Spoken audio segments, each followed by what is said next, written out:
Nakita ko maraming anak ngayon, parang utang na loob pa ng magulang na igalang sila ng anak. Totoo po ba yun? May mga anak, gusto sila pa yung irespeto ng kanilang magulang eh.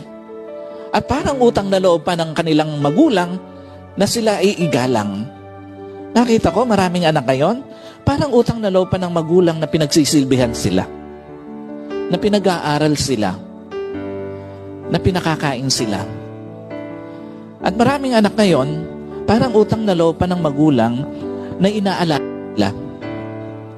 Napakalungkot na we are now facing a generation na parang bato ang puso sa paalala ng magulang. Alam niyo po, napakalungkot na we are facing a generation na parang bato ang puso sa pagsuway sa magulang. At napakalungkot that we are now facing a generation na parang bato ang puso sa pangaral ng magulang.